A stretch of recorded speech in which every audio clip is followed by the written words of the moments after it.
जिनकी ट्रेनिंग भी उनकी आई, यानी हमारी एमसीएल की चेयरमैन मीरा मैडम उन्होंने की है। और वो इस तरीके से की है कि जिनके नाम पे हमने अपनी ऑर्गेनाइजेशन यानी मीरा क्लीन फ्यूल्स लिमिटेड की स्थापना की है। और भले ही वो सीजन में या वो काल में युद्ध नीति थी, लेकिन इस सीजन में ये ईरा में अगर हमें भारत को डेवलप कंट्री बनाना है तो उसके लिए एक ही सोल्यूशन है, और वो है बिजनेस बिजनेस बिजनेस। और ये बिजनेस का ट्रेनिंग डे 1 से श्याम सर को देने वाली जो हमारी श्याम जी आई है, यानी मीरा मैडम, तो उन्होंने उनके हस्ते हमारी एमसीएल की स्थापना हुई है। तो अभी हम बुलाते हैं उसी एमसीएल के रचनाकार, सलाहकार और शिल्पकार doctor Shyam Golab sir. Thank you.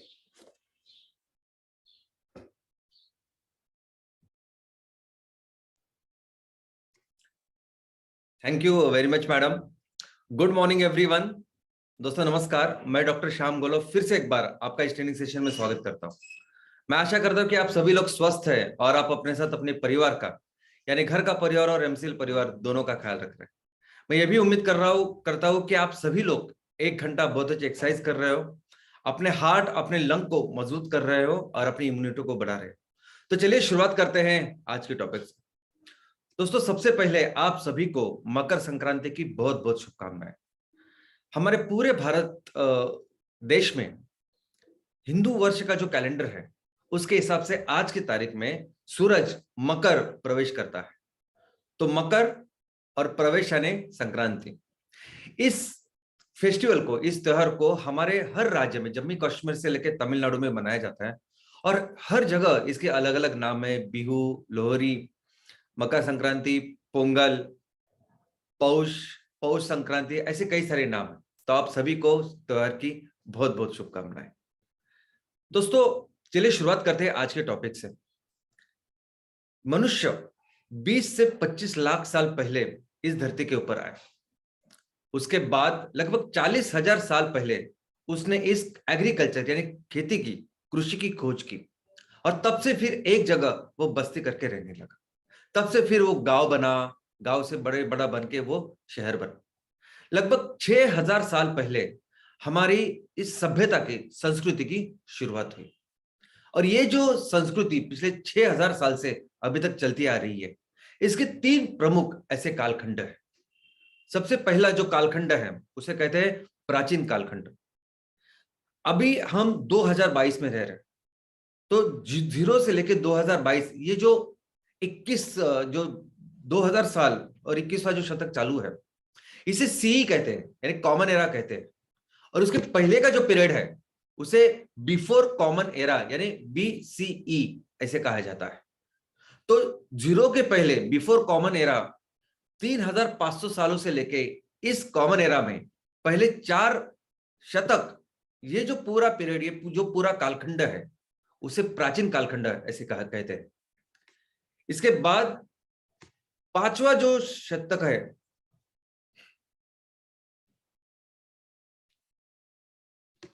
5वें शतक से लेके 15वें शतक तक ये जो पूरा कालखंड है इसे मध्ययुगीन ऐसा कालखंड कहा जाता है। और मध्ययुगीन यानी मध्ययुगीन कालखंड के बाद 16वें शतक से लेके अभी तक ये जो कालखंड है उसे मॉडर्न यानी आधुनिक कालखंड ऐसा कहा जाता है। लेकिन दोस्तों ये सभी कालखंडों में इस पूरे हमारे पूरी दुनिया की, मनुष्य की जो भी हिस्ट्री है, जो भी ये संस्कृति या सिविलाइजेशन है, इसमें 90% of the time always Bharat एक बहुत ही समृद्ध, बहुत ही डेवलप्ड ऐसा देश रहा है। और जब मैं समृद्ध बोल रहा हूं, डेवलप्ड बोल रहा हूं, तो सिर्फ इकोनॉमी की तरफ से नहीं कि बहुत हम लोग अमीर थे, बहुत बिजनेस में आगे थे, इसलिए नहीं, लेकिन हर वो पहलू उसमें भारत देश बहुत बहुत बहुत आगे था। अगर मैं टेक्नोलॉजी की बात करूं तो टेक्नोलॉजी के इतने सारे ब्रांचेस थे, शाखाएं थी कि बाकी के किसी भी देश को, किसी भी संस्कृति को उसके बारे में अंदाजा ही नहीं था। अगर मैं रिसर्च एंड डेवलपमेंट की बात करूं तो उस टाइम जो रिसर्च एंड डेवलपमेंट हुई है, चाहे वो एस्ट्रोनॉमी में हुई है, आज के लोग वो देखते हैं कि नहीं ये सही था और इस तरह से ऐसा करना चाहिए था। एजुकेशन की बात करें तो दुनिया के सबसे बड़े विश्वविद्यालय सिर्फ भारत में थे और उनकी इतनी शाखाएं थी कि इजिप्ट से लेके चाइना के लोग वहां, बड़े बड़े विद्वान लोग वहां पढ़ाई करने आए थे। भारत के बारे में जो कोई जानकारी आज हमें प्राप्त है वो उन्होंने जो लिख के रखा है हमारे बारे में, उसके उसके वजह से भारत हर चीज में बहुत बहुत आगे था, विचार, संस्कार और सभी चीज में। End of course economy. दोस्तों इकोनॉमी में जो भी ये हमारा कालखंड है, ये जो भी हमारी संस्कृति का टाइम है, इस पूरे सिविलाइजेशन में 90% ऑफ द टाइम, 90% से भी ज्यादा टाइम हम पूरी दुनिया की सबसे बड़ी अर्थव्यवस्था थे। दुनिया का जितना भी उत्पन्न है, दुनिया का जितना भी जीडीपी है, उस जीडीपी का हम लोग 30% से 40% इतना जीडीपी हम लोग तैयार करते थे, उत्पन्न तैयार करते थे। लेकिन आज की स्थिति में क्या परिस्थिति है दोस्तों? आज की स्थिति में अगर आप देखोगे तो दुनिया में दूसरे नंबर की आबादी हमारे भारत देश में, लगभग 17% लोग यहां रहते हैं। हमारे ऊपर चाइना है, चाइना में 144 करोड़ इतने लोग रहते हैं, और हमारे देश में आज की तारीख में 132 करोड़ इतने लोग हैं। लेकिन जितना जितना हमारा एरिया है हमारे देश का, हमारे 3 गुना एरिया चाइना का है। लेकिन अगर रिसोर्सेज की बात करें तो रिसोर्सेज में भारत दुनिया का नंबर 1 है। अगर मैं एग्रीकल्चर की बात करूं तो एग्रीकल्चर में भारत की जितनी भूमि है, बाकी के जितने रिसोर्सेज है, वो किसी भी देश में नहीं है। लेकिन अगर मैं इकोनॉमी का भी क्या इंडिकेटर्स है, किस पोजीशन पे भारत है, ये हम लोग देखेंगे तो आज की तारीख में हमारा जो जीडीपी है, हमारा जो राष्ट्रीय उत्पन्न है, जो राष्ट्रीय उत्पन्न हर देश का होता है, उसे जीडीपी कहते हैं। जीडीपी यानी सकल घरेलू उत्पादन, यानी उस साल में आपने अपने देश में कितने उत्पादन, यानी वस्तुओं का और सेवाओं का, इन दोनों चीजों का जो उत्पादन करते हैं आप, उसे हम लोग जीडीपी कहते हैं। तो पूरी दुनिया की जितनी जीडीपी है उसमें अगर नंबर लगेंगे तो हमारा 6वां नंबर है।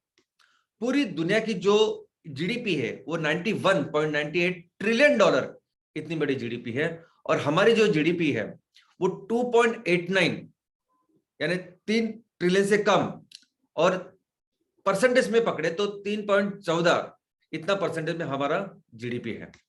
लेकिन हमारा भारत देश बहुत बड़ा मार्केट है, इतने सारे लोग यहां रहते हैं, तो इतने सारे लोगों का इतना बन के इतना बड़ा मार्केट भी तैयार होता है। तो अगर मार्केट की बात करें कि हमारा भारत देश में हम लोग कितना परचेस कर सकते हैं, कितने वस्तुओं को यहाँ बेचा जा सकता है, उस लोगों की देश की क्रय शक्ति कितनी, इसके हिसाब से जो रैंकिंग है उसमें हमारी तीसरी सबसे बड़ी अर्थव्यवस्था है दोस्तों। लेकिन पर कैपिटा की अगर हम लोग बात करें, प्रति व्यक्ति की बात करें कि प्रति व्यक्ति हमारी आय कितनी है, प्रति व्यक्ति हमारा उत्पन्न कितने हैं, प्रति व्यक्ति हमारी जीडीपी कितनी है, तो उसमें हमारा जो रैंक है जीडीपी का वो 145 है, 145 इतना कम है। और अगर हम लोग पर कैपिटा हम लोग परचेसिंग की बात करें, कितना प्रति व्यक्ति खरीद सकता है, उसकी क्या क्रय शक्ति है, उसकी अगर हम लोग बात करें तो उसमें भी हमारी रैंकिंग 128 इतनी है। लेकिन क्या ये है कि आपने बहुत सारे पैसे कमाए तो आप डेवलप हो गए? तो नहीं। आपका देश कितना डेवलप्ड है इसका एक अलग इंडेक्स है, और इसका नाम है ह्यूमन डेवलपमेंट इंडेक्स। और इसमें यह देखा जाता है कि आपके देश में जो लोग रह रहे उनका स्वास्थ्य कैसा है, आपके देश में जो लोग रह रहे उनकी एजुकेशन लेवल कितनी है, एंड ऑफ कोर्स आपके देश का इनकम कितना है। तो दोस्तों इस एचडीआई में अगर हम लोग देखेंगे तो हमारे देश का जो एचडीआई का क्रमांक है वो बहुत पीछे है। यानी हम 189 जो देश है जिनमें वो रैंकिंग होती है उसमें से हमारा नंबर 131वां है। तो इतने पीछे, अगर पूरे देश की डेवलपमेंट की बात करें तो इतने पीछे आज की तारीख में हम लोग हैं। अगर हम लोग हंगर की बात करें, अभी ये एक बहुत ही खराब या शर्मनाक ऐसी बात है कि हम लोग हंगर रैंक में बहुत पीछे 116 देश में भूखमरी कितनी है इसके ऊपर एक इंडेक्स होता है। इसमें ये चीज वो लेते हैं कि आपके यहाँ बच्चों को और उनकी माताओं को कितना सकस और अच्छा आहार मिलता है, आपके यहाँ बच्चे अच्छा सकस खाना न मिलने की वजह से, न्यूट्रिशन न मिलने की वजह से कैसे उनके डेवलपमेंट पे हानि हो रही है, फिजिकल, मेंटल। और तीसरा इंडिकेटर रहता है कि इसकी वजह से कितने बच्चों की वहां मौत होती है। और ये जो 3 इंडिकेटर है, ये जो ग्लोबल हंगर इंडेक्स है, इसमें हमारा क्रमांक अभी 101 यानी 116 देशों में ये रैंकिंग होती है और उसमें से हम लोग 101 ऐसे नंबर पे। दोस्तों एक एक इंडेक्स है वर्ल्ड हैप्पीनेस इंडेक्स, जो भी अभी बहुत ही सीरियसली लोग ले रहे हैं, यानी आपके देश में लोग कितने खुश हैं। इसमें लगभग 32 यानी 32 ऐसे इंडिकेटर्स है जिसके ऊपर ये इंडेक्स की रैंकिंग होती है। और इसमें सिर्फ एजुकेशन, स्वास्थ्य, जीडीपी नहीं, तो बहुत सारे सोशल पैरामीटर्स हैं। आप कैसे रहते हैं, वहां के गवर्नमेंट, वहां के प्रेस, सब कुछ इसमें है।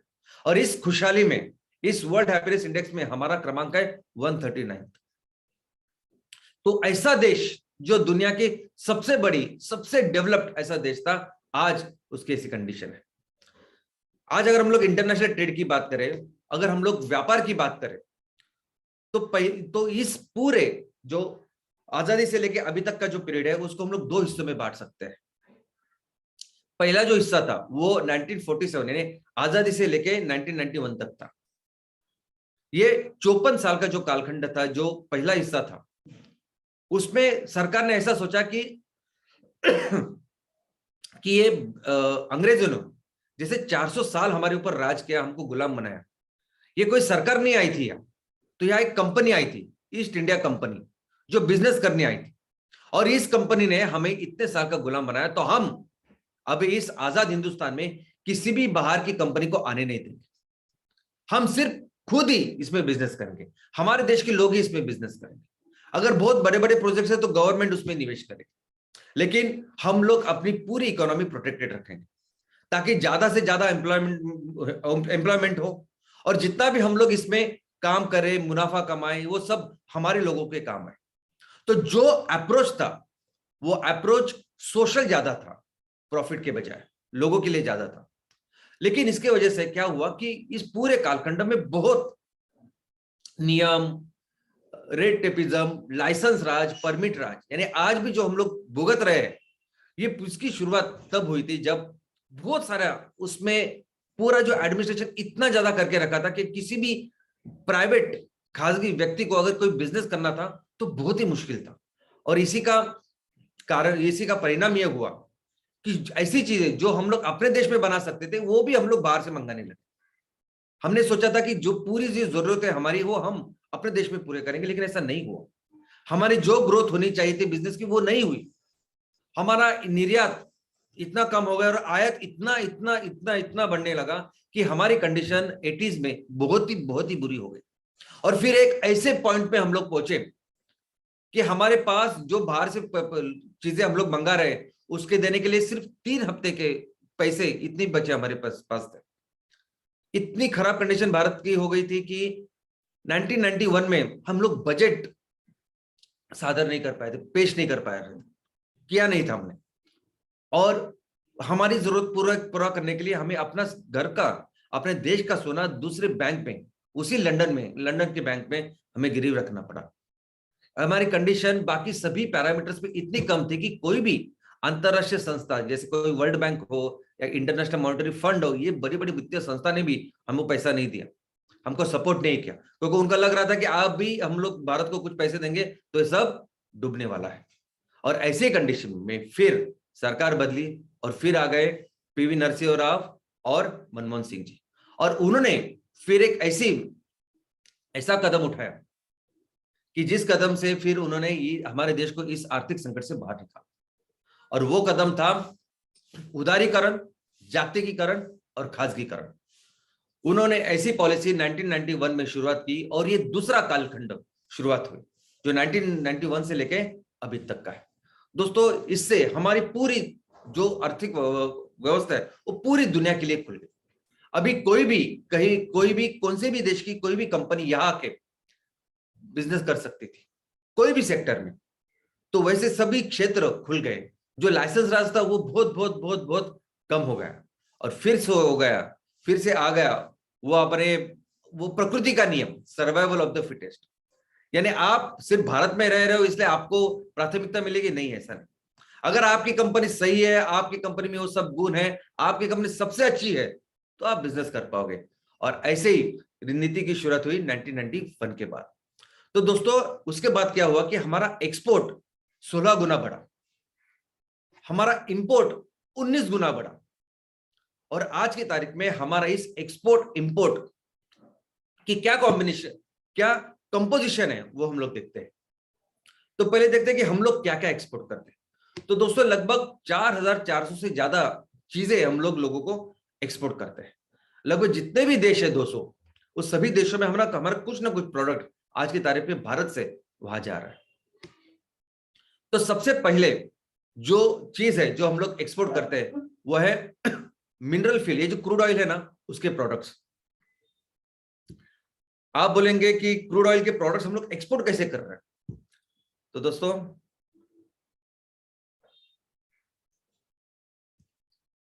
भारत को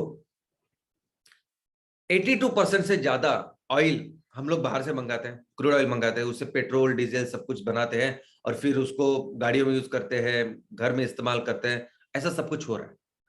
लेकिन इस पेट्रोल के साथ इस क्रूड ऑयल के साथ आती है बाकी के भी प्रोडक्ट, जिसका नाम है पेट्रोकेमिकल प्रोडक्ट्स। दोस्तों ये पेट्रोकेमिकल प्रोडक्ट्स भी आज की तारीख में ऐसा समझे कि हमारी जिंदगी बन चुका है। सुबह ब्रश से लेके प्लास्टिक रबर सब कुछ आज इसे ये जो पेट्रोकेमिकल प्रोडक्ट्स है ये इससे आता है। तो हमारी रिफाइनरी आज की तारीख में बहुत बड़ी है और इस रिफाइनरी में पेट्रोल के साथ ये बाकी की चीजें भी तैयार होती है, लुब्रिकेंट्स तैयार होते हैं, सब कुछ तैयार होता है, और ये सब बाकी के जो प्रोडक्ट्स है ये हम लोग एक्सपोर्ट करते हैं। इसलिए पिछले साल हम लोगों ने 9.2 टोटल जो हमारा एक्सपोर्ट था वो इसका था 26.9 बिलियन डॉलर, यानी लगभग 2,01,000 करोड़ का एक्सपोर्ट हमने बाहर के देशों किया। दूसरा जो सबसे ज्यादा एक्सपोर्ट हम लोग करते हैं वो है जवाहिरात, वो है प्रीशियस, मूल्यवान जो हीरे मोती है वो। हम लोग सब जानते हैं कि अपना देश पूरी दुनिया में सोने के लिए जाना जाता था।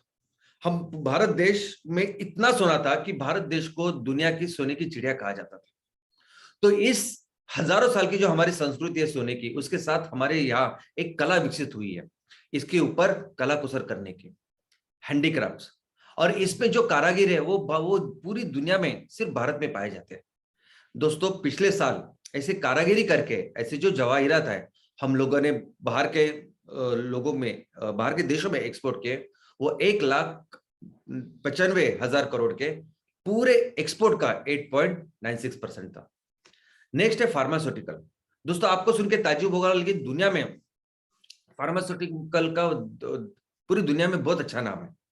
भारत पूरी दुनिया में जितनी भी दवाई बनती है उसका तीसरे स्थान पे इतनी सब दवाइयां भारत बनाता है। जितने भी वैक्सीन पूरी दुनिया में बनते हैं 50% वैक्सीन भारत बनाता है। जितने भी अमेरिका में जेनेरिक दवाई जाती है, देखो दो दवाई है, एक तो ब्रांड बनाता है कोई सिप्ला टाइप कंपनी या जेनेरिक होती है। तो जेनेरिक दवाई अमेरिका में 40% भारत बेचता है। इंग्लैंड में तो पूरा 25% जितनी भी दवाई इंजेक्शन जो कुछ आप लो वो भारत से आता है और वहां जाता है। हमारे यहाँ 3,000 से ज्यादा कंपनीज हैं और लगभग 10,000 10,500 हमारे यहाँ फैक्ट्रीज है। तो दोस्तों पिछले साल हम लोग, और ये इसका कारण ये है, इसका कारण आप समझिए, कारण यह है कि हमारे यहाँ टैलेंट है, हमारे यहाँ टेक्नोलॉजी है, हमारे यहाँ इस पे काम करने वाले रिसर्चर्स, और इसीलिए कम कॉस्ट में और अच्छी क्वालिटी, हमारे जीएमपी करके क्वालिटी है, जो क्वालिटी यूएस में, यूके में और पूरी दुनिया में उसको अप्रूव्ड है, और ऐसी क्वालिटी का माल हम लोग तैयार करके बेचते हैं। पिछले साल हमने 1,45,000 करोड़ का ये माल बेचा और वो पूरे एक्सपोर्ट का 6.64% था। इसके आगे जो नेक्स्ट है वो है मैकेनिकल अप्लायंसेस। दोस्तों मैकेनिकल अप्लायंसेस यानी छोटी छोटी मशीन्स, जो हमारे घर में मिक्सर होता है, जो गीजर होता है या ओवन होता है, ये सब छोटी छोटी मशीन, इससे लेके कुछ इंडस्ट्री में छोटी छोटी मशीन जो लगती है उसे मैकेनिकल अप्लायंसेस कह सकते थे। पिछले साल हम लोग ने 1,42,000 करोड़ का माल बाहर के देशों को एक्सपोर्ट किया, और इसकी कारण थे कि हमारे यहाँ टेक्नोलॉजी विकसित है, हमारे यहाँ स्किल्ड मैन पावर है और ये काम बहुत सस्ते में होता है। दूसरा है ऑर्गेनिक केमिकल्स। दोस्तों ये ऑर्गेनिक केमिकल्स यानी हमारे दिन ब दिन की हाउस होल्ड या बाकी की चीजों में बहुत सारे केमिकल्स लगते हैं। यानी वो डिश वॉशर हो या टॉयलेट्स का क्लीनर हो या साबुन हो या शैम्पू हो या पेंट्स हो, अडेसिव से सब कुछ। और ऐसे तैयार करने वाली बहुत सारी फैक्ट्रियां आज हमारे देश में। पिछले साल हमने 1,34,000 करोड़ का ये ऑर्गेनिक केमिकल्स बाहर भेजा। नेक्स्ट है इलेक्ट्रिक मशीनरी। अभी इलेक्ट्रिक मशीनरी यानी वो पूरी मशीनरी, वो पूरे सब इक्विपमेंट और सब कुछ जो इलेक्ट्रिसिटी को लग के है। देखिए अभी इलेक्ट्रिसिटी तो एक अहम इसेंशियल ऐसी कमोडिटी है। अभी इतने सारे लोग यहाँ रहते हैं, तो हमारे यहाँ वैसे बहुत सारी मैन्युफैक्चरिंग फैसिलिटीज भी है जो इस इलेक्ट्रिसिटी को लेके इक्विपमेंट्स बनाती है, और इसे हम लोग कहते हैं इलेक्ट्रिक मशीनरी। तो इसमें वो ट्रांसमीटर से लेके ट्रांसमिशन, टर्बाइन से लेके हमारे छोटे छोटे स्विचेस है, वो सब आते हैं। पिछले साल हम लोगों ने 1,06,000 करोड़ का माल बाहर के देश को एक्सपोर्ट किया। गाड़ियां, दोस्तों हम लोग दुनिया के लिए पूरे 2 व्हीलर हो, 4 व्हीलर हो, 3 व्हीलर, यहां से लेके कमर्शियल और बड़े बड़े जो वाहन होते हैं उसकी भी मैन्युफैक्चरिंग भारत में होती है, और हम उसको एक्सपोर्ट भी करते हैं। लगभग पिछले साल 1,02,000 करोड़ की गाड़ियां या ये जो प्रोडक्ट है हम लोगों ने दुनिया को बेचा। नेक्स्ट है आयरन एंड स्टील। हम लोग सभी जानते हैं कि हमारे यहाँ इस आयरन एंड स्टील को बनाने के लिए जो रॉ मटेरियल लगता है उसकी बहुत सारी खदानें हैं।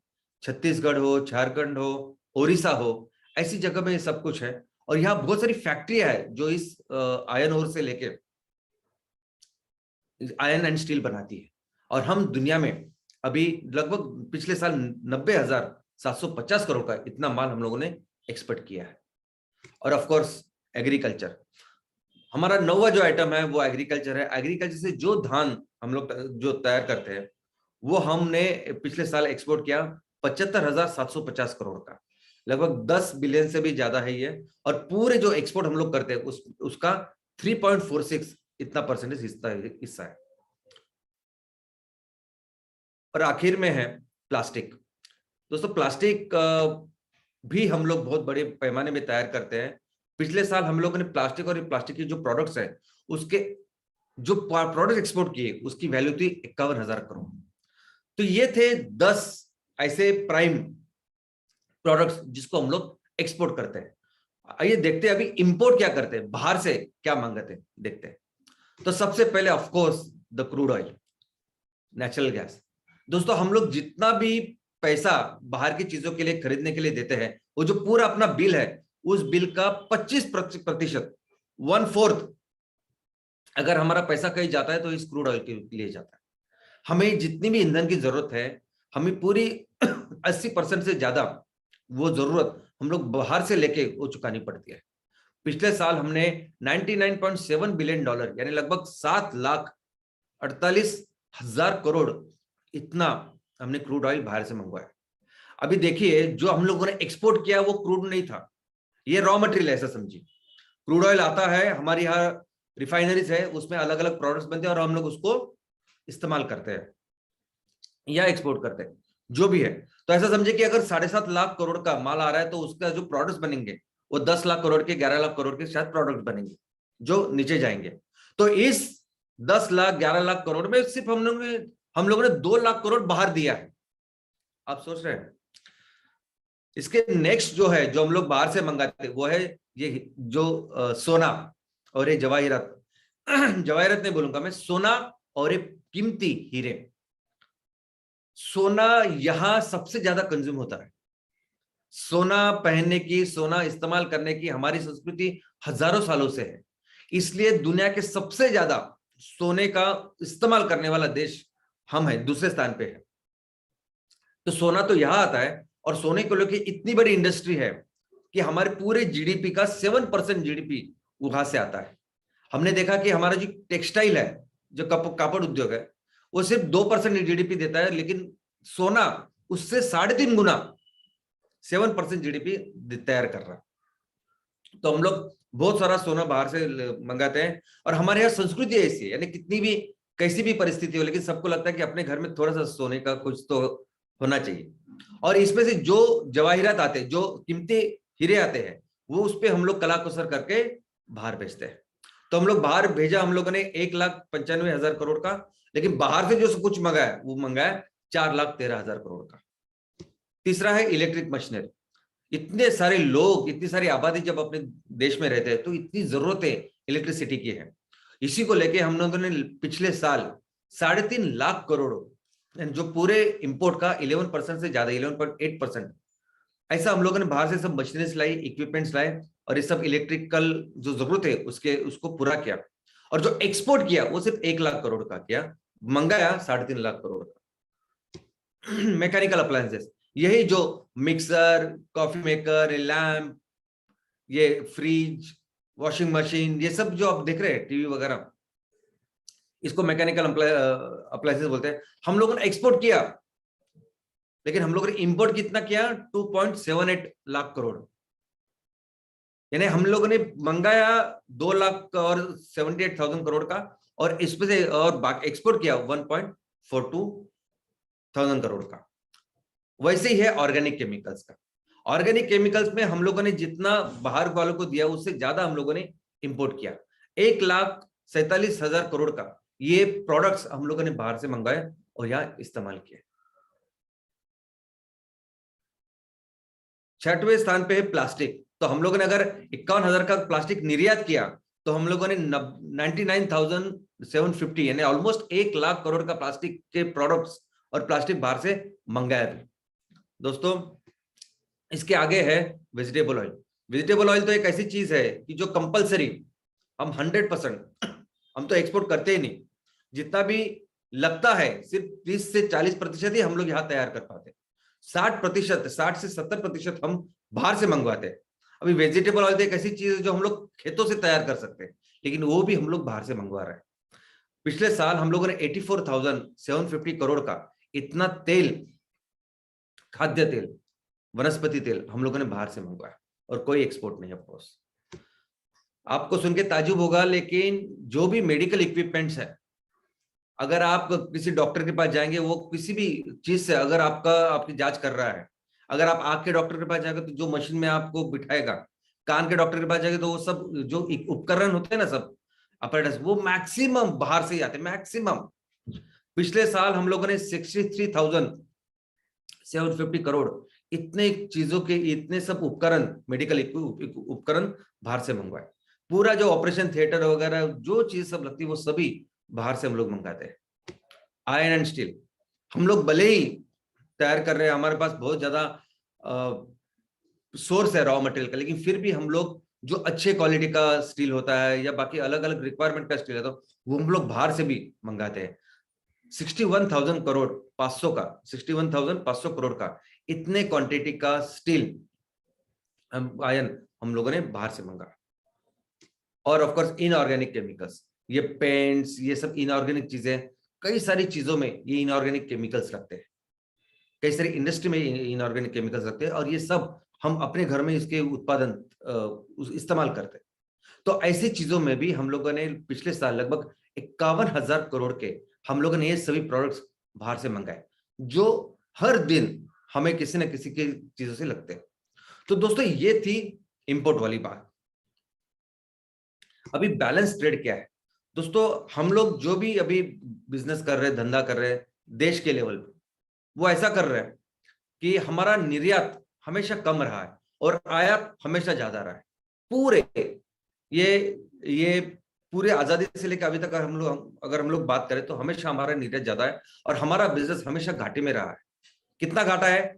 तो पिछले साल अगर आप देखोगे तो हम लोगों ने जितना इंपोर्ट किया $394 बिलियन का और एक्सपोर्ट किया $291 बिलियन का, इन दोनों का जो डिफरेंस है, जो घाटा है, वो $103 बिलियन यानी 7,72,000 करोड़ का घाटा पिछले साल करके हम लोग धंधा कर रहे हैं। और ये पहले से कर रहे हैं, यानी जब से हमें आजादी मिली, जब से हम लोगों ने अपनी एक इकोनॉमी करके, भारतीय अर्थव्यवस्था करके हम लोगों ने शुरुआत की है, सिर्फ 2 साल ऐसे थे कि जब हमें घाटा नहीं हुआ था, हमें फायदा हुआ था। वो था 1972-73 और 1976-77, 72-73, 76-77। तो ये 2 साल ऐसे थे कि जहां हमें 104 करोड़ यहां मिला, 68 करोड़ 68 करोड़ यहां मिला। उसके बाद अभी तक हम लोग नेगेटिव में है। और कौन सा और सेक्टर? एग्रीकल्चर एक ऐसा था कि जब हम आजाद हुए तब 50% से भी ज्यादा जीडीपी हमारा एग्रीकल्चर से आता था, जो अभी 20% से भी कम है। इंडस्ट्री पहले 20% से कम थी, वो अभी 30% तक है। और सर्विसेज जो एकदम कम थी, 30% ही जीडीपी देती थी, वो अभी 60% तक हो गई है। दोस्तों सबसे ज्यादा व्यापार जो हम लोग एक्सपोर्ट जो करते हैं, सबसे ज्यादा एक्सपोर्ट वो करते हैं अमेरिका को। अमेरिका नंबर 1 पे है जिसको हम लोग एक्सपोर्ट करते हैं। उसके बाद है चाइना, बाद में UAE, Singapore, Bangladesh, Hong Kong, UK यानी London, Belgium, Germany, Netherlands, Saudi Arabia, Indonesia. ये हमारे एशियन और कुछ यूरोपियन कंट्रीज है।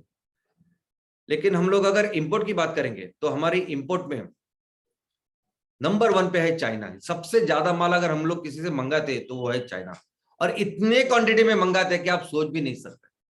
उसके बाद है अमेरिका, उसके बाद है यूएई, संयुक्त राष्ट्र अमीरात, Switzerland, Saudi Arabia, Hong Kong, Iraq, Germany, Singapore, south Korea, Indonesia, Japan. तो ऐसे अपने देश है कि जहां से हम लोग ये हमारा जो सामान है वो मंगाते हैं। लेकिन एक चौंकाने वाली बात मैं आपको बोलता हूं, चाइना के साथ अपना जो व्यवहार है ना, चाइना के साथ अपना जो व्यापार है, आपको सुन के ताज्जुब होगा। चाइना इतना पैसा कमाता है हमसे कि आप सोच नहीं सकते। पिछले साल चाइना ने हमसे 4,23,525 करोड़ कमाए। हम लोगों ने चाइना को एक्सपोर्ट क्या किया? 66,000 करोड़ का, सिर्फ 66,000 करोड़ का हम लोगों ने चाइना को एक्सपोर्ट किया। और मंगाया कितना? 4,90,000 करोड़। यानी हम लोग एक्सपोर्ट जो किया ना वो 66,000 करोड़, कितना कम है कंपेयर टू 4,90,000 करोड़ हम लोगों ने। और इस पे एक बात मैं आपको बोलता हूं, एक बात क्या है कि हमने जो एक्सपोर्ट किया ना उसमें से ऑलमोस्ट 40% वो चीज है जो भारत के अलावा कोई नहीं करेगा। क्या? वो जवाहिरात। मैंने बोला ना, कारागिर अपने पास ही है, दुनिया में कहीं नहीं। तो वो चाइना को ऑप्शन नहीं, इसलिए वो चाहे तो भी कोई नहीं है वो देने के लिए, इसलिए हम दे रहे हो। 40% हमारे गहने वगैरह वो सब इस्तेमाल करते। लेकिन उनसे जो माल हम लोगों ने 4,90,000 करोड़ का किया ना, वो हम लोग यहां भी तैयार कर सकते। ये बहुत बड़ा डिफरेंस। ये हमें समझना पड़ेगा कि चाइना जो चीज हमें दे रही है, तो ऐसी कोई चीज नहीं है कि जो चाइना के पास है चाइना कर सकते और हम लोग नहीं कर सकते। लेकिन फिर भी आज के दिन में ये परिस्थिति है। दूसरा हमारे जो अच्छा पार्टनर है वो है अमेरिका, बड़ा पार्टनर। लेकिन अमेरिका के साथ अपना व्यापार हमेशा अच्छा रहा है। अमेरिका के साथ इतने सालों से जो हम लोग धंधा कर रहे हैं ना, वो हमेशा अपना पॉजिटिव में रहा। हमेशा हमने अमेरिका को बेचा ज्यादा है और खरीदा कम है, यानी एक्सपोर्ट ज्यादा किया और इंपोर्ट कम है। पिछले साल भी ये हमारा प्रॉफिट, हमारा जो व्यवहार था वो प्रॉफिट में था। दोस्तों अभी देखिए, ये जो चीजें मैंने आपको बताई ना, ये चीजें शायद आपको कहीं भी मिलेगी। ये नंबर्स आपको मिलेंगे, ये कितना क्या हो रहा है ये सब आपको मिलेंगे, ये सब जानकारी शायद आपको कहीं मिल जाएगी। लेकिन आज इस वेबिनार में कुछ 2 चीजें मैं आपको बहुत इंपॉर्टेंट आपके सामने रखना चाहता हूं।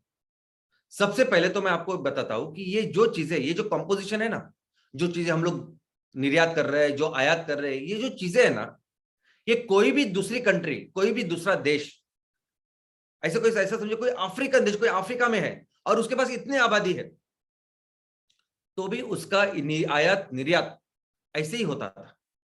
उसका इतिहास से कोई लेना देना है नहीं। हमारा कितना गौरवशाली इतिहास है, कोई लेना देना है नहीं। हमारे में क्या रिसोर्स है, कोई लेना देना है नहीं। जो आज के दिन में हमारा कंपोजिशन है वो एकदम बेसिक है। बेसिक से हम लोग धंधा कर रहे हैं, बाकी कुछ नया काम नहीं कर रहे। और ये जो हम लोग निर्यात भी कर रहे हैं ना, वो निर्यात भी कैसा कर रहे हैं मैं आपको बोलता हूं। अभी कैसे हर सेक्टर में कोई भी आके यहाँ धंधा कर सकता है, बिजनेस कर सकता है। तो लोग क्या कर रहे हैं, एक तो भारत को बेचने के लिए, एक तो अपने देश में बनाओ और भारत को बेचो, नहीं तो भारत की इधर ही फैक्ट्री डालो। तो उसमें क्या होगा, एक तो कॉस्ट कम पड़ेगी और वही भारत में बेचो मार्केट में, और जो बचा हुआ है वो एक्सपोर्ट करो। हुंडई कार, अभी हुंडई कार का नंबर 1 पे वो काम करती है, कार कंपनी, उनका प्लांट है इधर। तो कार कंपनी जो एक्सपोर्ट कर रही है, जो हम लोगों ने अभी देखा कि कार में इतना इतना हम लोगों ने एक्सपोर्ट किया, 1 लाख करोड़ का एक्सपोर्ट किया, तो किसने किया? हुंडई ने किया। ये प्लास्टिक का, ये बाकी के अप्लायंसेस का, मैकेनिकल अप्लायंसेस, आपको क्या लगता है कि यहाँ आके हमारा कोई व्यापारी कर रहा है? नहीं, बाहर की कंपनियां भी तो वो इस एक्सपोर्ट में है। लेकिन जो दो इशू मैं आपको अभी दिखाना चाहता हूं, बताना चाहता हूं, वो अलग है। सबसे पहला यह इशू है, इशू यह है कि हम लोग धंधा ही नहीं करते। इशू यह है कि हम लोग बिजनेस ही नहीं करते, बिल्कुल नहीं करते। ये जो है ना, इंडिया एक बहुत बड़ा मार्केट है। हमारे पास इतनी आबादी है, इतने परिवार यहां रहते हैं, इतने बच्चे रहते हैं, इतने लोग यहां रहते हैं कि उनके जरूरतें हैं कंपलसरी, जो मिनिमम जरूरतें जो लगती है वो है। और जब जरूरत है तब प्रोडक्ट्स है, और जब प्रोडक्ट्स है तो बहुत सारे बिजनेस के क्षेत्र है ना यहाँ। बहुत सारे हमारे देश में बहुत सारी अपॉर्चुनिटी है, बहुत सारे क्षेत्र है, बहुत सारे बिजनेसेस कर सकते हैं हम लोग। ऐसी परिस्थिति हमारे इधर, क्योंकि बेस इतना बड़ा है, मार्केट इतना बड़ा है। लेकिन फिर भी क्या करते हैं हम लोगों ने बिजनेस किया। अगर हम लोगों ने ये जो पूरा जो आज की तारीख में इतना बड़ा मार्केट है, इतने सारे जो क्षेत्र जो हम लोग देख रहे हैं इधर, तो इतने सारे क्षेत्र में अगर हम लोग खुद तैयार करें माल, तो एक बड़ी इकोनॉमी तो हम ऐसे ही बन सकते।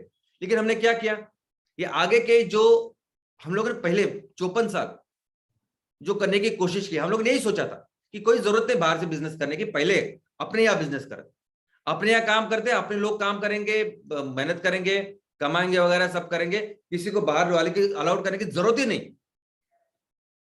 हम इतना और इतना करके भी हमारी इकोनॉमी एक बहुत बड़ी इकोनॉमी हो सकती थी। हुआ क्या? नहीं हुआ। क्या किया हम लोगों ने इस 54 सालों में? कुछ नहीं किया। आप बोलोगे ना ये प्रॉब्लम था, वो प्रॉब्लम था, ये परमिट सिस्टम था, लाइसेंस था, ये सभी सभी देशों में अलग अलग प्रॉब्लम होते हैं, वो हम लोग बोल ही नहीं सकते ये प्रॉब्लम थे करके।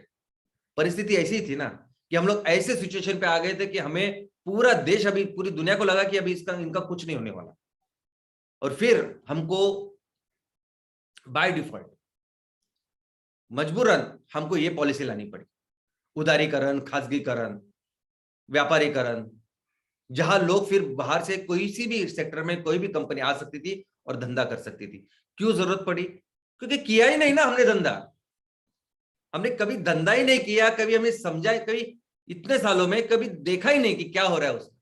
और आज की तारीख में तो आप सुबह जो उठेंगे ना, वो हाथ के ब्रश से लेके चप्पल तक, कोई भी कंपनी, कोई भी छोटा छोटा सेक्टर भी लीजिए आप, कोई भी छोटे छोटे सेक्टर में भी बहुत कंपनियां आ रही है और यहां हमें माल बेच रही है, धंधा कर रही है। हर क्षेत्र में बहुत बड़ी कार कंपनी हो या बहुत बड़ी छोटा कुछ है, सब कुछ इसमें, हर कंपनी इसमें बहुत अच्छा मुनाफा आज के देश में कर रहे हैं। और हम लोग क्या कर रहे हैं? हम लोग सिर्फ ट्रेडिंग कर रहे हैं, ट्रेडिंग। हम लोग बिजनेस नहीं करते, हम लोग सिर्फ मार्केटिंग करते हैं, चीजों को बेचना सिर्फ जानते हैं हम लोग। आपको क्या लगता है कि वो विवो ओप्पो का जो फोन है जो आप लोग खरीदते हैं, उसको बेचने के लिए क्या कोई चाइनीज आएगा यार? नहीं। एप्पल का कोई फोन है यहां बेचने के लिए, तो कौन, वो अमेरिकन नहीं आएगा यार। वो बेचेगा कौन? कोई पंजाबी बेचेगा, मराठी बेचेगा, गुजराती बेचेगा, कनाडी बेचेगा, वो अपने ही लोग बेचेंगे ना। बेचने वाले तो कोई अमेजन की चीज बेचो, ये चीज बेचो, कोई भी चीज बेचो आप, बेचने वाले कौन है? वो बाय डिफॉल्ट लोकल लोग ही रहने वाले हैं। इसलिए हमको नौकरियां वगैरह सब कुछ मिल रहा है और हम लोग उसमें खुश है। बेच क्या रहे हम लोग? कोई लेना था नहीं, हम लोग कर ही नहीं रहे धंधा, हम लोग सिर्फ ट्रेडिंग और मार्केटिंग कर रहे हैं जो बाय डिफॉल्ट है। और बाय डिफॉल्ट है एक दो ऐसे सेक्टर है, जैसे जमीन का, रियल एस्टेट है। अभी रियल एस्टेट में ऐसा कि बाहर के कोई आदमी यहां जमीन ही नहीं ले सकते, इसलिए वो वहां कोई आए नहीं, ऐसा समझिए आप। नहीं तो हर चीज में, हर सेक्टर में, हर बिजनेस में जो भारत में आज की तारीख में हो रहा है, हम लोग तो सिर्फ ट्रेडिंग करते हैं। इसको ये एजेंसी है, उसको एजेंसी, धंधा नहीं करते हम लोग। दोस्तों, ये जो कंपनियां आप बोल रहे हैं, ये सभी कंपनियां यानी ईस्ट इंडिया कंपनी वर्जन 2 है। आपको क्या लगता है? आप जो है ना, आप अभी गुलाम बन चुके हैं, हम सब लोग गुलाम बन चुके। एक तो आप कस्टमर्स हो गुलामी में। आप आज क्या कर रहे हो? आपने आज क्या ऑर्डर किया, क्या लिया, 100 रुपए का चार्जर लिया, ये मंगवाया, ऐसे किया, वैसे किया, सब जानकारी उनको होती है। तो कस्टमर तो आगे आपको क्या चाहिए, क्या लगेगा, कैसे करेंगे, वो पूरी उसकी जानकारी रखते हैं और समय समय पे फिर आपको ऐसे कुछ देंगे कि आप उनके से ही प्रोडक्ट लेंगे। तो ये रहा कस्टमर। और अगर उनकी वजह से आपको अगर नौकरी मिली है, तो वो तो माए बाप ही हो गए ना, फिर उनके बिना तो सवाल ही नहीं। तो इस तरह से ये कंपनियां अभी आज की तारीख में ईस्ट इंडिया कंपनी वर्जन 2 है, और पूरी तरह से हमारी अर्थव्यवस्था में, हमें जो लोग इस देश में रह रहे हैं वो उनके गुलाम बन रहे हैं। दोस्तों, हर कोई भी प्रोडक्ट ऐसा नहीं है कि जिसमें ये नहीं, अगर छोटा से छोटा साबुन भी आज आप खरीदते हो ना, यानी एक सैशे में 1 रुपए का शैम्पू से लेके जो भी कुछ चीज है ना, वो आज मल्टीनेशनल कंपनियां यहाँ आके बेच रही है। और ये बिजनेस जो है, ये कंपनी है ना, ऐसा नहीं कि वो बाहर से आती है और कुछ गलत करती है, ऐसा नहीं। एक्चुअली किसी भी एंगल से अगर आप देखो, किसी भी एंगल से अगर आप देखो ये कंपनी कैसे हिस्सा बिजनेस करती है, तो वो एक्चुअली प्रॉपरली बिजनेस करती है। जिस तरह से वो प्रोडक्ट बनाती है हम लोग नहीं बना रहे, जिस तरह से वो सर्विसेज देती है कस्टमर्स को हम लोग नहीं दे रहे, जिस तरह से आगे की कोई चीज का ख्याल रखते हैं वो नहीं कर रहे हैं। तो किसी भी एंगल से ऐसी कंपनी को अगर देखोगे आप, तो ये कंपनी ही बिजनेस कर रही है, क्योंकि वो उनकी लायकी है, सर्वाइवल ऑफ द फिटेस्ट हम लोग बोलते हैं ना वो। तो क्यों ऐसी परिस्थिति में आज हम लोग हैं, क्यों ऐसे सब कुछ बिगड़ चुका है? तो ये जानने के लिए ना हमें थोड़ा सा इतिहास भी देखना पड़ेगा। अब ये इतिहास ऐसा सब्जेक्ट था, मैंने कभी उसको ज्यादा पढ़ा नहीं, मुझे कभी अच्छा ही नहीं लगा। कभी स्कूल में नहीं पढ़ा, कभी कॉलेज में तो सवाल ही नहीं, मैं साइंस में था। लेकिन मैं आपको बता दूं, आज हमारे सामने जो भी प्रॉब्लम्स है, चैलेंजेस है, जो भी कुछ कठिनाई है, परेशानी है, उसकी जड़, उसकी जो बेसिक्स है ना, वो कहीं इतिहास में होते हैं। आज भी हमारे सामने अगर कुछ चुनौतियां होगी ना, तो उसके सोल्यूशन में, अगर आपको सोल्यूशन रखना है, तो आपको इतिहास अगर आप पढ़ोगे तो आपको पता चलेगा कि नहीं, ये सोल्यूशन करना है, क्योंकि नहीं ऐसे ऐसा करके वो आ गया है। तो हमें इतिहास देखना है। दोस्तों, क्यों ऐसे हुआ? देखो, क्यों अंग्रेजों ने 400 सालों तक हमें गुलाम बनाया, अब सोचिए। और आज की तारीख में तो कैसा है, आज की तारीख में हम तो गरीब लोग, हमें जरूरत है, इसलिए हम लोगों ने सबको बुलाया है और वो कर रहे हैं राज जो कर रहे हैं। लेकिन उस टाइम 1600 शतक में जब हम इतनी बड़ी इकोनॉमी थे, अरे जब अंग्रेज हमारे यहाँ आए थे ना, तो हम जीडीपी 30%, पूरी दुनिया का जीडीपी 30% हम लोग बना रहे थे। अब 1/3, इतने अमीर थे हम लोग। और ये जो अंग्रेज थे, इंग्लैंड थे, वो सिर्फ 2% भी नहीं थे, और नंबर्स में भी वो इतने कम थे कि अगर एक साथ हम लोग आवाज दे तो वो पूरे हट जाए। फिर भी वो कैसे आए, क्या किया उन्होंने? तो उन्होंने देखो, आज जो हम लोग कहते हैं ना कि हर तालुका हमें एक राज्य बनाना है, क्योंकि हर तालुका की संस्कृति अलग है, लोग अलग है, यहाँ की परिस्थिति अलग है, खेती अलग है, जमीन अलग है, सब कुछ है।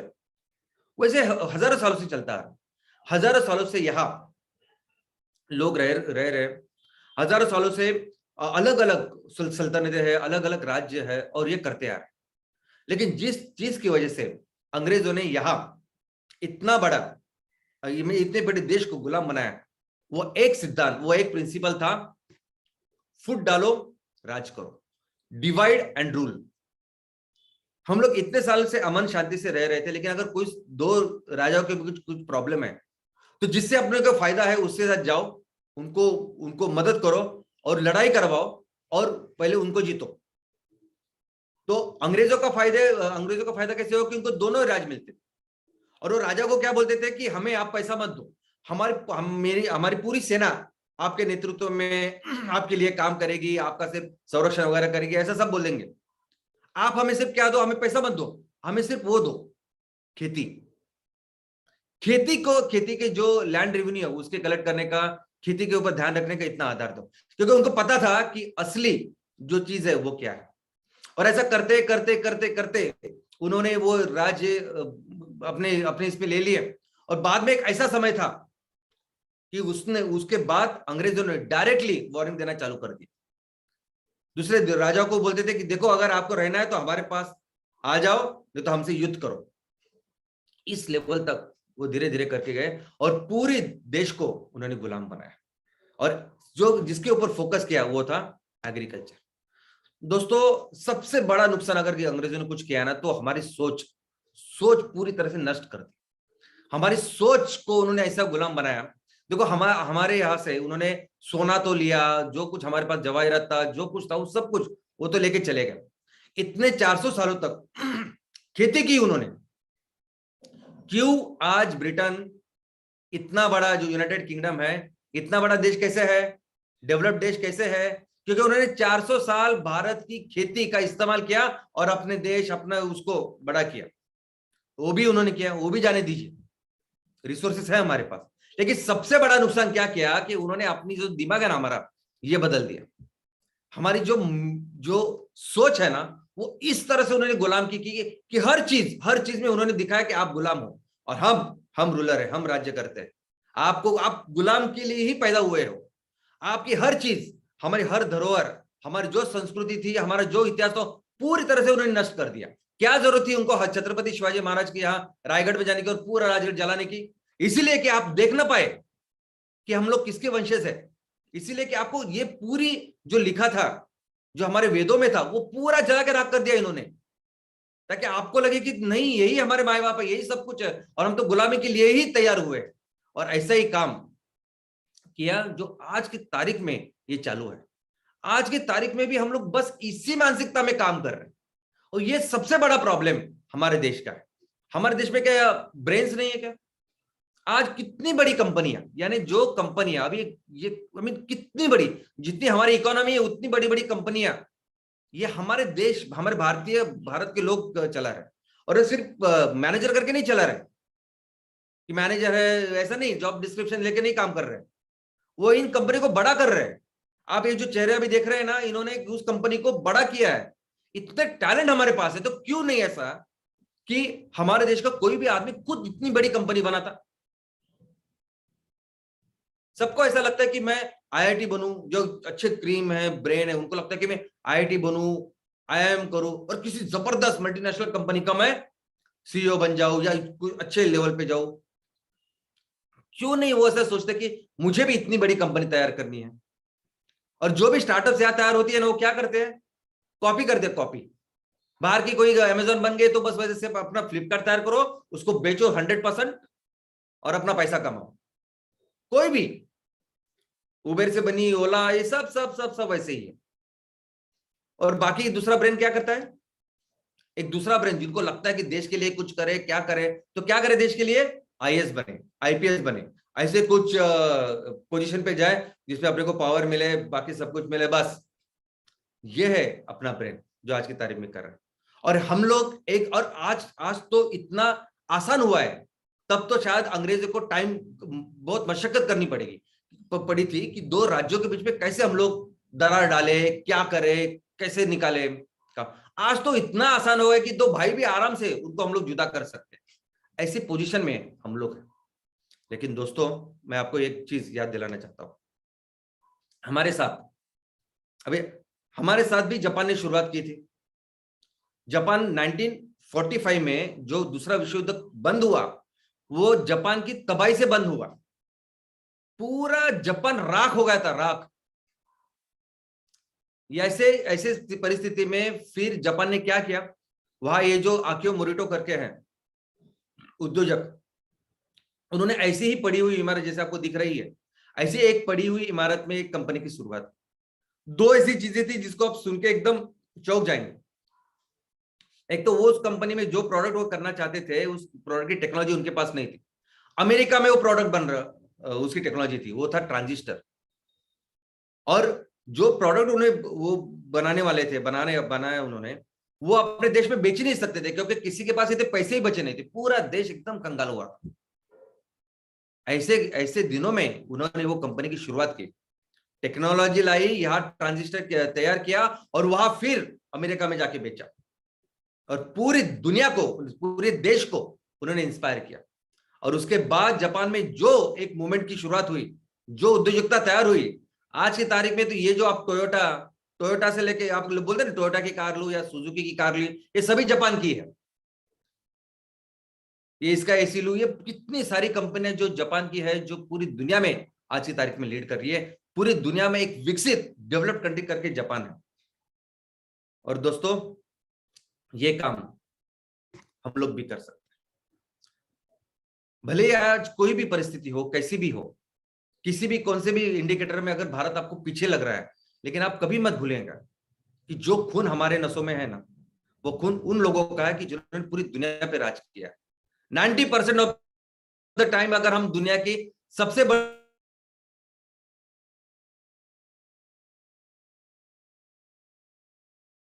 सब्जेक्ट में हम लोग कंपैरिजन भी नहीं हो सकता। वो खून आज की तारीख में भी हमारे रगों में दौड़ रहा है। दोस्तों आज भी अगर हम लोग जो सोचेंगे वो कर सकते हैं, जो जो चाहे, जो डिसाइड करे वो कर सकते हैं। जरूरत है तो सिर्फ लोगों को प्रज्वलित करने की, लोगों को बताने की, लोगों को उठाने की और बताने की कि उठो, आप करो, और हम लोग ये कर सकते हैं।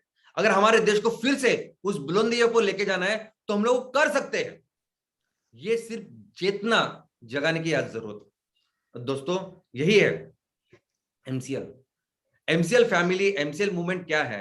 एमसीएल यानी आपके लोगों को, यही है हमारे सभी लोगों को जो आप सोए हुए हैं, ऐसे अननेसेसरी चीजों में उलझे हुए हैं, उनको जगाने की, उनको बताने की चलो मिलके पूरे देश को फिर से सुजलाम सुफलाम करते हैं। और ये बातें करने से नहीं होगा, कितने भी ऐसे हम लोग लेक्चर्स दे, कितने भी ऐसा कुछ, इससे नहीं होगा ये।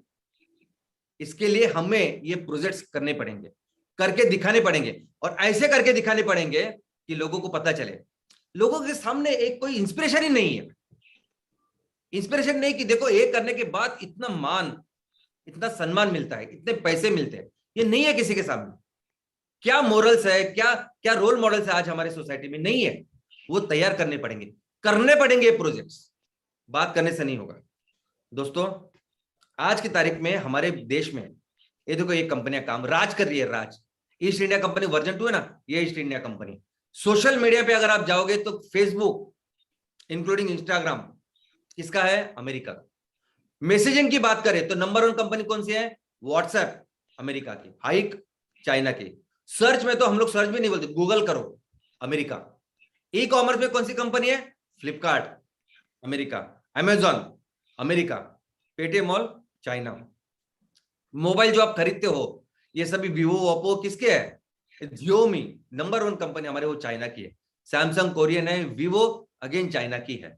जो एप्पल की बात करते हैं वो भी चाइना, वो भी अमेरिका का। राइड, यानी आपको क्या लगता है ओला अपनी अपने देश की कंपनी है? ओला अपने देश के लोगों ने शुरुआत की, लेकिन अपने देश की कंपनी है क्या? 90% उसमें जो इक्विटी है, जो उसकी मालकी है, वो चाइना की है। तो ओला चाइना की कंपनी, उबेर अमेरिका की कंपनी। अगर फूड डिलीवरी की बात करते हैं, हम लोग सोचते हैं कि जोमेटो से मंगाओ या स्विगी से मंगाओ, और हमको ये पता ही नहीं। आप जोमेटो लो, आप स्विगी लो, ये दोनों कंपनियां दिखती अपनी है, लेकिन है किसकी? चाइना की। चाइना ने पूरी मालकी, पूरा इन्वेस्टमेंट उसमें किया है, और आज की तारीख में 90% से ज्यादा इक्विटी चाइना की। पेमेंट वैलेट जो बोलते हैं पेटीएम, पेटीएम करो, ये अलीबाबा का है, चाइना का। Ola money again China. Grocery big basket, Tencent China. Grofers China. Video streaming जो हम लोग देखते हैं ना, दिन भर इतना टाइम वेस्ट हमारा करते हैं। आप नेटफ्लिक्स ले, नेटफ्लिक्स देखे या अमेजोन देखे, दोनों है अमेरिका के। क्या देखते हो, कैसे देखते हो, ऐसे सजेशन देते हैं आपको। इस तरह से गुलाम करके रखा है हमको। म्यूजिक स्ट्रीम में सिर्फ जो छोड़ा तो ये गाना जो हम लोग बोलते हैं ना, गाना.com, ये भी है चाइना का, क्योंकि चाइना ने पैसे डाले। गूगल है, अमेजोन है, ये पूरे इंडस्ट्री, और ऐसी कई बड़ी लिस्ट है जिसमें मैं आपको बता सकता हूं कि कैसे इन लोगों ने गुलाम बना के रखा है और कैसे रूल कर रहे हैं, राज कर रहे हैं, और हम लोग बस वही गुलामी कर रहे हैं। आपको क्या लगता है?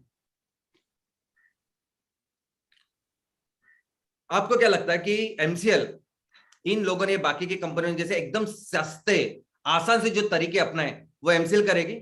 आपको क्या लगता है कि थोड़ा सा यहां हो रहा है, थोड़ा सा हम लोगों ने टाइम लिया ये प्रोजेक्ट्स करने के लिए, तो हम लोग बाकी के बाहर से पैसे मंगा और आप सबको गुलाम करेंगे? ना हम एमसीएल को गुलाम करेंगे, ना एमसीएल की किसी कंपनी को गुलाम होने देंगे। ये पैसे वगैरह जो हम लोग जो कर रहे हैं, ये इसलिए नहीं कर रहे हैं ताकि हमारा नाम भी ऐसे जाए। हम लोग 100% इंडियन कंपनी तैयार कर रहे हैं। कोई भी आसान तरीका हम लोग नहीं अपनाएंगे। कोई भी अगर हमको पैसे देने आएंगे तो हम लोग नहीं लेंगे पैसे, जब तक पूरी तरह से माल की इक्विटी हमारी ना रहे। और ये सबसे बड़ा लेसन है, ये सबसे बड़ी स्ट्रैटेजी है। हमारी सभी कंपनियां, हमारे किसान, और किसान ही होल्ड करेंगे, कोई बाहर के कंपनी का डायरेक्टर यहां आके नहीं बसे। दोस्तों, और दूसरी चीज जो मुझे आपको बतानी है आज आपके सामने, वो रखनी है, वो है कि ना हम ये इंपोर्ट में क्या लेते हैं, एक्सपोर्ट में क्या लगता है, इस पे जाना नहीं चाहिए। कितना इंपोर्ट है, कितना एक्सपोर्ट है, पॉजिटिव है, नेगेटिव है, कैसे बैलेंस है, ये नहीं। अरे पहले देखो ना अपनी क्या ताकत है, क्या हैसियत है, क्या कर सकते हैं हम लोग। अरे कहां से आए हम लोग, क्या करते थे हम लोग, कभी तो रियलाइज करो ना, कभी तो रियलाइज करो, कभी तो पढ़ो उनके बारे में, समझो। कि उन्होंने क्या किया और क्या करने की ताकत रखते हैं हम लोग, वो पोटेंशियल रियलाइज करने की जरूरत है। और मैं आपको बोलता हूं, अंग्रेजों ने भले ही बहुत कुछ किया, ये माने ये कुदरत ने बहुत कुछ दिया हमको, और इतने रिसोर्सेज दिए हैं ना कि उसके बलबूते पे हम लोग फिर से वो काम कर सकते जो हमने किया है पहले। दोस्तों, हमारे पास ब्रेन की कमी नहीं, ऐसे ऐसे ब्रेन हमने दुनिया को दिया है कि जिन्होंने दुनिया का नेतृत्व किया है। आज की तारीख में भी अगर आप देखोगे, जो जिस जिस सेक्टर में ब्रेन की जरूरत है, दिमाग की जरूरत है, ऐसे सेक्टर में इंडियंस आगे है। आईटी में लीजिए या ऐसा कोई भी, फार्मा में मैंने आपको बताया, तो ऐसे सेक्टर जहां ब्रेन चाहिए ना आपको, तो हमारे लोग आगे हैं। साइंटिस्ट, नासा से लेके कहीं भी किधर भी आप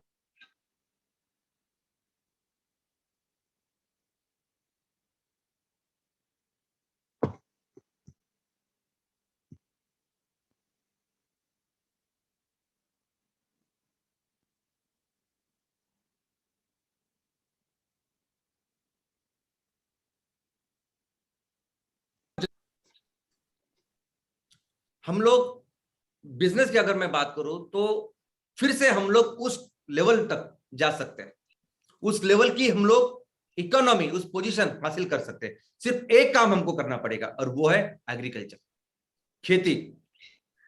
आप बोलेंगे शायद एग्रीकल्चर तो पास था, तब इतनी टेक्नोलॉजी विकसित नहीं थी, कुछ नहीं थी, तब ठीक था खेती बीती करना, खेती बाड़ी करना, एग्रीकल्चर करना। लेकिन आज के जमाने में अगर वर्चुअल ये है, ऐसा वो है, और इसमें हम लोग क्या करेंगे अगर हमें दुनिया की नंबर 1 अर्थव्यवस्था बनना है?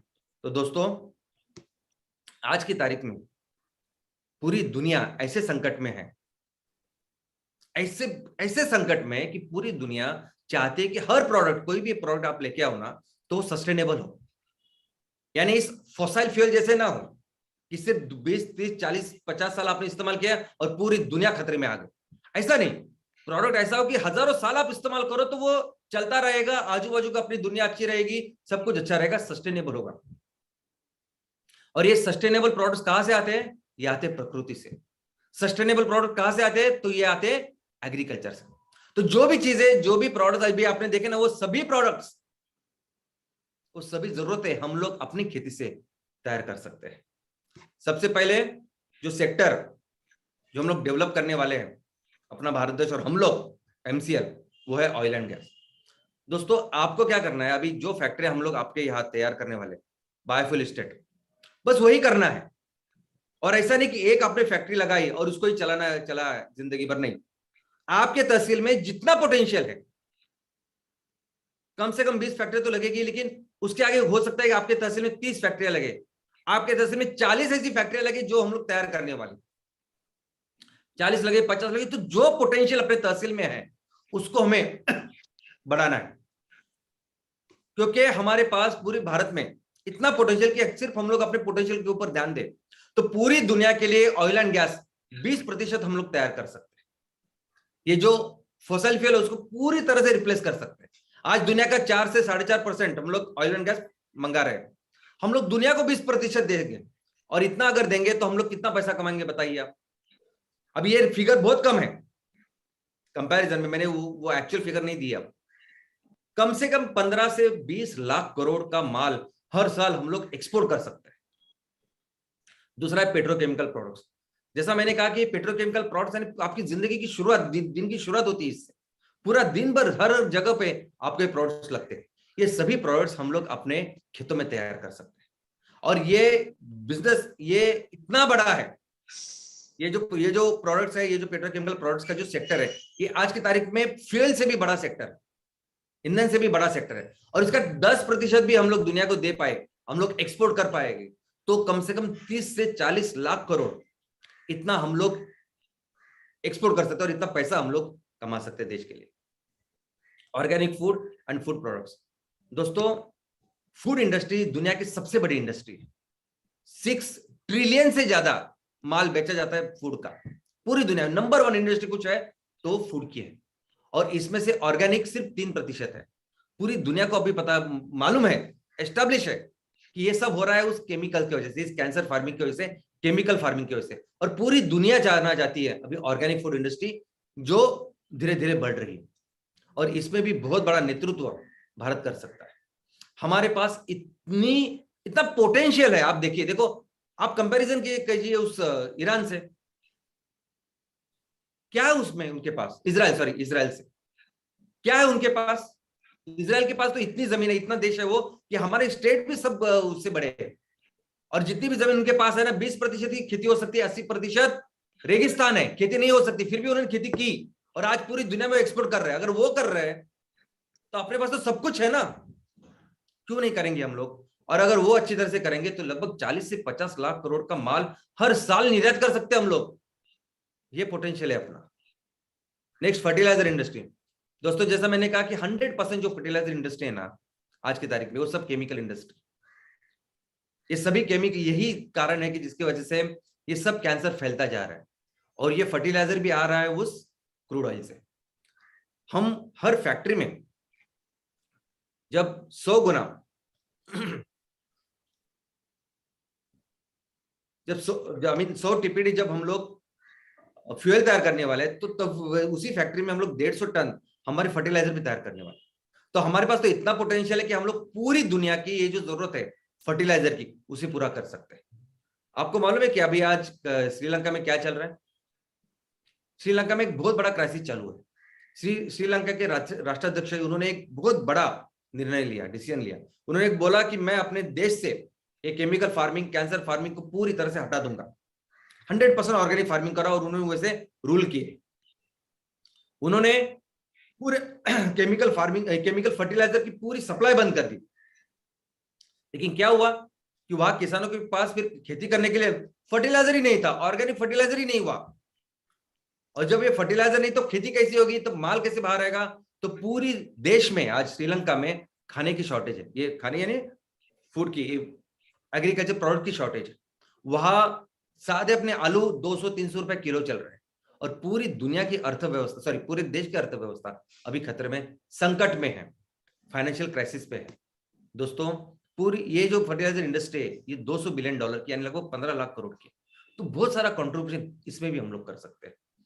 और बहुत कुछ है, बहुत कुछ है जो मैं इस छोटे से वेबिनार में आपको नहीं बता सकता। लेकिन आप ऐसा समझिए कि जैसा आकियो मोरिटा ने एक चीज बेची, इंस्पायर किया कि नहीं लोगों को, और बाद में क्या हुआ। तो आज तो हम लोग देख रहे हैं कि ये आयात करने में सर कितने चीजें चाइना से हम लोग ऐसे मंगा रहे हैं कि जो हम लोग खुद तैयार कर सकते हैं। वो मूवमेंट की जरूरत है। एक बार हमने इस क्षेत्र में काम करके दिखाया तो आई एम श्योर कि बाकी के क्षेत्रों में हमारे सभी इंडियंस, सभी देशवासी लोग इसमें अच्छा काम करेंगे और फिर भारत को फिर से उसमें लेके जाएंगे।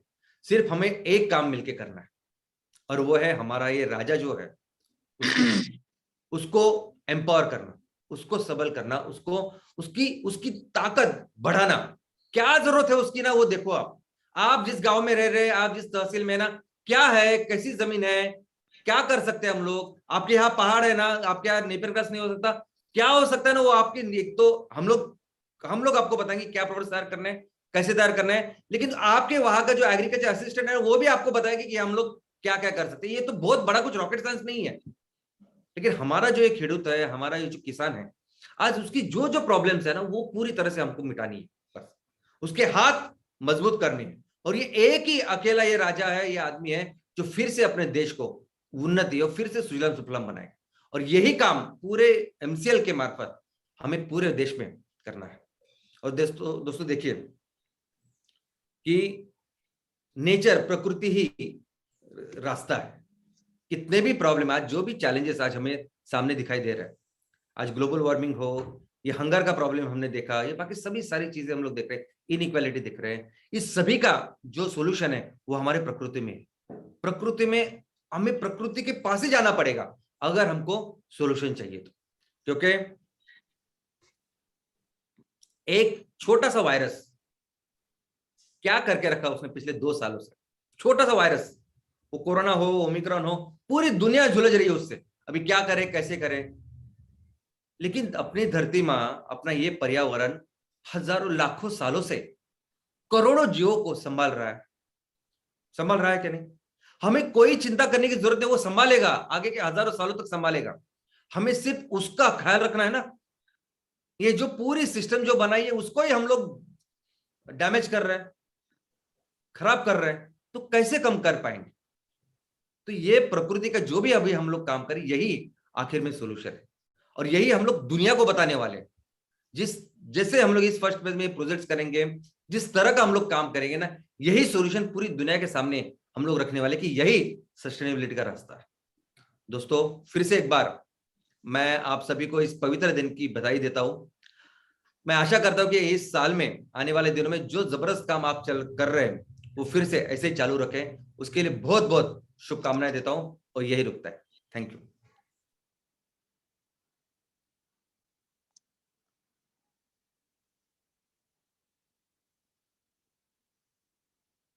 Thank you Shyam sir, what a thought, what a thought. जो 2 फ्राइडे श्याम सर ने मिलकर हम सबको समझाया, it's a fantastic thought. Import export की एक बहुत सारी कॉम्प्लिकेटेड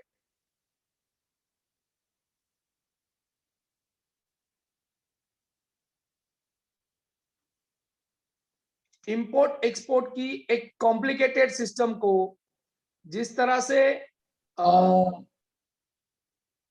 श्याम सर ने आज हम सबको समझाया है, वो एक अपने आप में शांतिपूर्वक इस दोनों सेशंस को अगर हम सुनेंगे तो शायद हम इंडियन इकोनॉमी के एक बहुत ही क्लिष्ट सब्जेक्ट को आसानी से समझ जाएंगे। Hats off to Shyam sir. सच में आज मैं बहुत सा उत्तेजित एनर्जेटिक रहता हूं, बट आज ये सब सुन के कहीं ना कहीं दिमाग झंझोड़ चुका है और सोचने में मजबूर हुआ है कि एमसीएल इन सब चीजों को किस तरह से देख रहा है और किस तरह से रिजॉल्व करने वाला है, और ये सारी चीजें फार्मास्यूटिक कैसे होने वाली है, ये सब चीजें सोचने लायक है। आपने देखा होगा कि श्याम सर ने कितने आसानी सरलता पूर्वक हमें समझाया है कि हम एमसीएल परिवार ही इस देश को सही मायने में इकोनॉमी का अलग एजेंडा, एक अलग आलेख दिखा सकते हैं। Hats off to Shyam sir. Export import की ये कहानी बहुत सालों तक याद रखी जाएगी, और यस, वैसी वो कहानी राष्ट्रमाता स्वराज्य जननी जिजा माता जी की कहानी, जो एक इंस्पिरेशन स्टोरी है, जिसको आज हमारे सामने अचानक रखा है, वो भी अपने आप में हमारे लिए एक इंस्पिरेशन है आने वाले समय के लिए कि हम किस माँ की संतान है। भारत माता के साथ जिजा माता का कितना बड़ा योगदान है, ये आज हमें समझ में आया।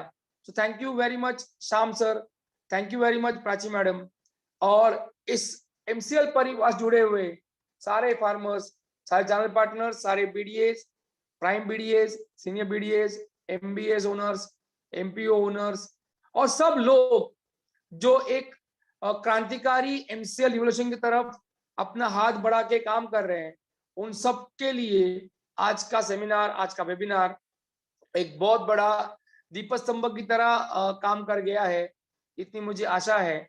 Thank you very much, thank you all everybody, thank you MCL.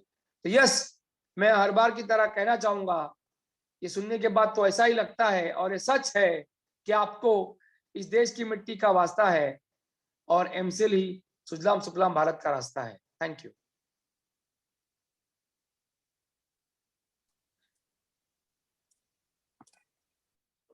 Thank you very much doctor लवेश sir. And मैं फिर एक बार आप सभी को ये नम्र निवेदन करूंगा कि कृपया आप चैट बॉक्स में दी गई लिंक के ऊपर जाकर आपका बहुमूल्य फीडबैक आप हमें भेज दीजिएगा। Thank you very much. And शुक्रिया अदा करना चाहूंगा प्राची मैम का, जिन्होंने एक महिला जिन्होंने इस देश को एक ऐसे सुपुत्र को सौंपा जिसने पूरी हिस्ट्री, पूरी चीज बदल डाली, और उन चीजों को आज भी हम आदर्श मानते हैं। Thank you very much Prachi ma'am. हर बार की तरह एक नई अलग कहानी और जिसका एक अलग नया मोड़ आपने हमें दिखाया, उसके लिए मैं आपका पूरे एमसीएल परिवार की तरफ से शुक्रिया अदा करता हूं। और मैं शुक्रिया अदा करना चाहूंगा उस दूरदृष्टि रखने वाले इंसान का जिसने हमारे आसपास, पास पड़ोस में जो छोटी छोटी चीजें हो रही है, जिनके पास शायद हमें आज देखने के लिए फुर्सत तक नहीं, लेकिन हम ये सोच भी नहीं सकते कि इन्हीं चीजों के वजह से हमें स्वतंत्रता मिलने के बावजूद भी आज हम किस प्रकार से गुलामी में जी रहे हैं। जी हाँ दोस्तों, आज भले ही हम ये हमारे ऊपर राज करने वाले लोगों को देख नहीं पा रहे, लेकिन फिर भी हम गुलाम जरूर है। और इस गुलामी को अगर हमें बदलना होगा तो हमें फिर एक बार अपने आप को तैयार करना होगा।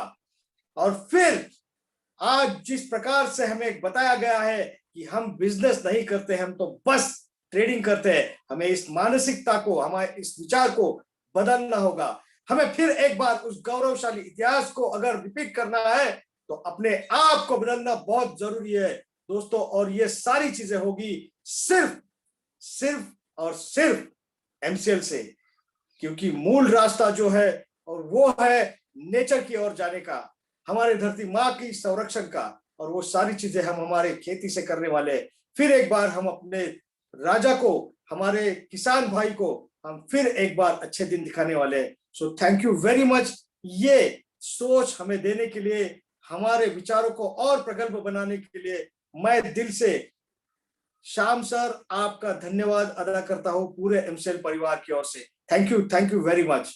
और मैं थैंक यू कहना चाहूंगा आप सभी का, आप हमारे प्राइम बीडीए चैनल पार्टनर, हमारे एमपीओ, एमबीएस, एमबीपी और सारे एमसीएल के स्टेक होल्डर्स, क्योंकि हर शुक्रवार आप यहाँ पर आते हैं इस सोच को आप लेकर, फिर जनमानस में जाकर इसे काम करते हैं। इसके लिए मैं आप लोगों का तहे दिल से शुक्रिया अदा करता हूँ। और मैं शुक्रिया अदा करता हूँ पूरी एमसीएल टीम का, जो ये सारी चीजें आप तक लाने के लिए दिन रात मेहनत करती है। So thank you very much all of you. और आज के इस शुभ अवसर पर मैं फिर एक बार मंगेश सेलार, आपका होस्ट, आपसे रिक्वेस्ट करता हूं कि आप सबको अपना, अपने परिवार का और पूरे एमसीएल परिवार का सेहत का ख्याल रखना है।